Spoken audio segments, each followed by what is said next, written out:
David, ¿tú viste las últimas estadísticas del día de hoy de los feminicidios en el país? No lo he visto, pero sí que sé que hemos tenido una semana muy violenta, cargado de violencia, en la que la mujer dominicana se ha llevado la peor parte. Esto para mí se ha convertido en una emergencia nacional. Esto es una emergencia nacional. Al día de hoy van al menos 18 feminicidios. 18 feminicidios en el 2025, en 3 meses. En 3 meses. Y muchos dirán, no se trata de feminicidios porque no han sido muertes por razones de género, por ser mujer. Pues sí, sí.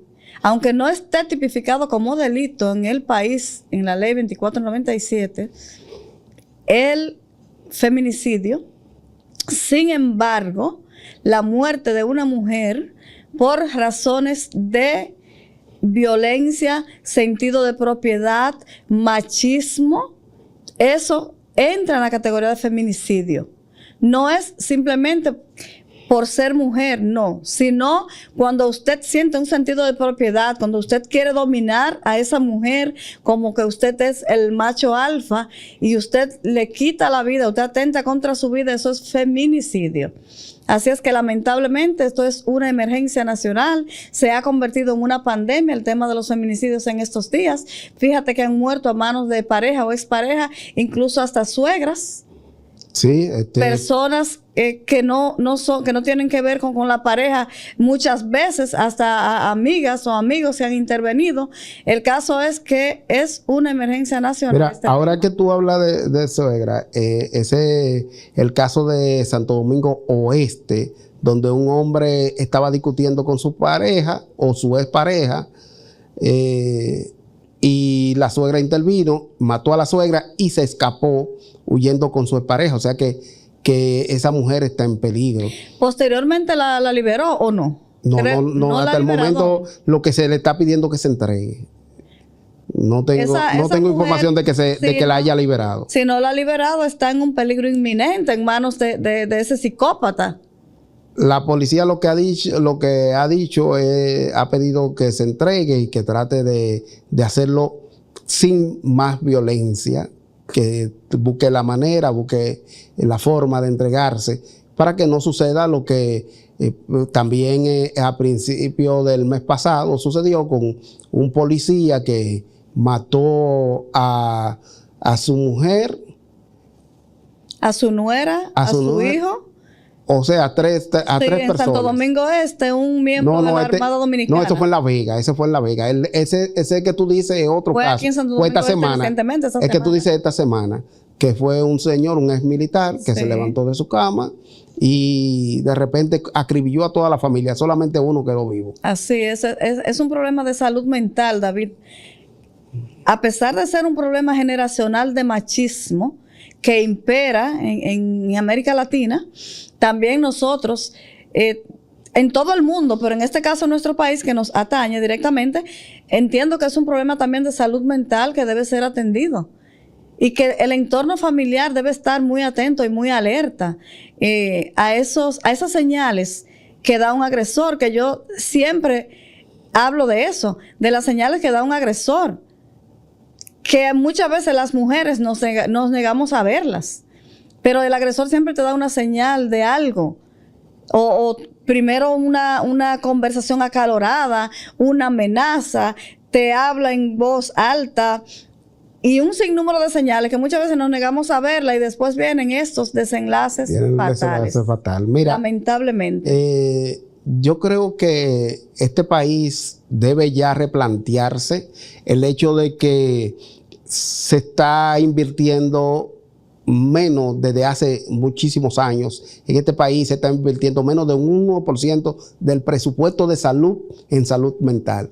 Entonces, si el país no invierte en salud mental y se ignora las personas que tienen problemas mentales, ya que son evidentes, imagínate con prevenir una situación como esta, de un señor que según todos sus vecinos,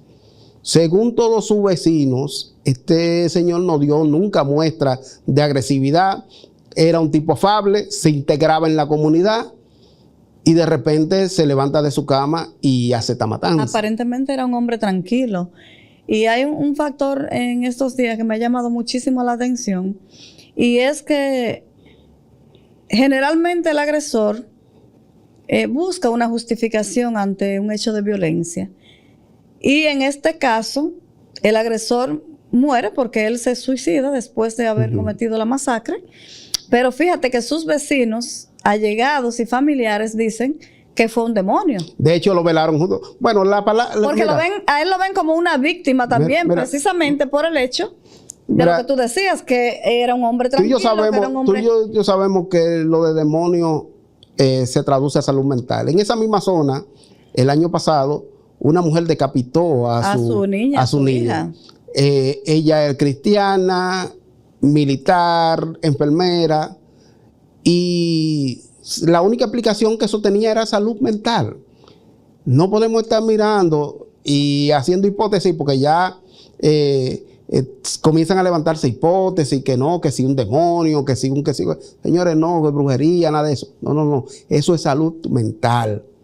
¿Tú te referías también al caso del joven que mató a la niña? En La Vega fue eso. Sí, en La Vega, que dice que él no sabe qué fue lo que pasó, que fue un... Que también decían que era un joven tranquilo. Que el demonio se apoderó de él. Ningún demonio. Eso es salud mental. Y muchas veces se liga con alcohol o drogas. Exactamente, eso te iba a decir. Salud mental en la mayoría de los casos, pero muchas veces también son personas adictos a algún vicio, a alguna sustancia.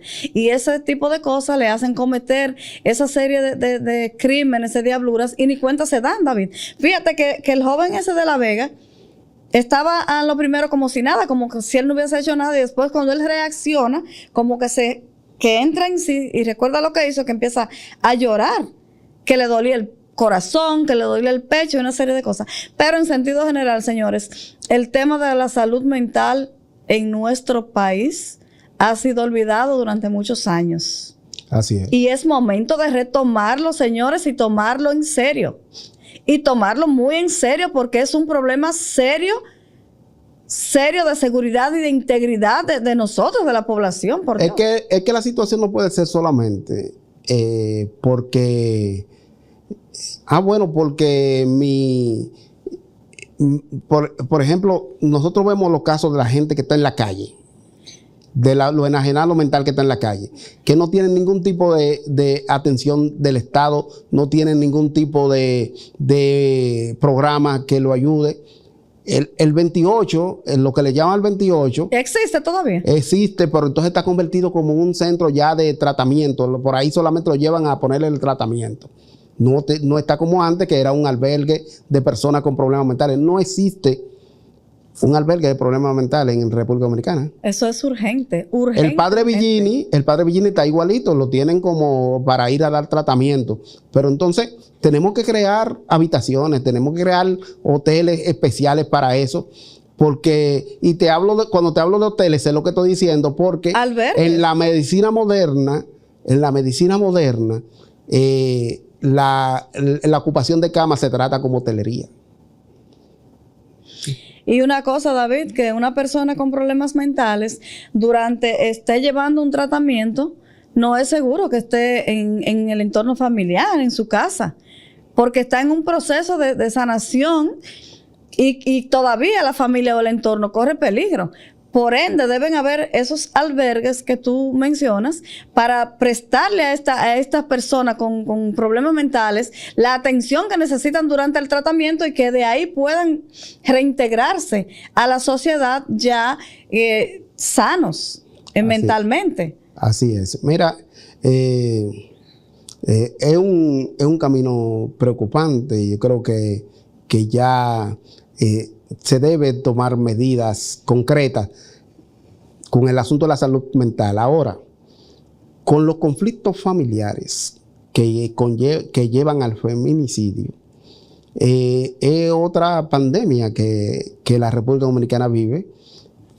Los niveles de violencia en sentido general que no tan solo es de violencia del hombre hacia la mujer, también se da de la mujer hacia el hombre. No, la violencia de género intrafamiliar que se está viviendo. En el seno familiar. Y te decía en el programa pasado que no es posible que sea la casa, que sea el núcleo familiar, el lugar más peligroso y donde más corra riesgo la vida de una mujer.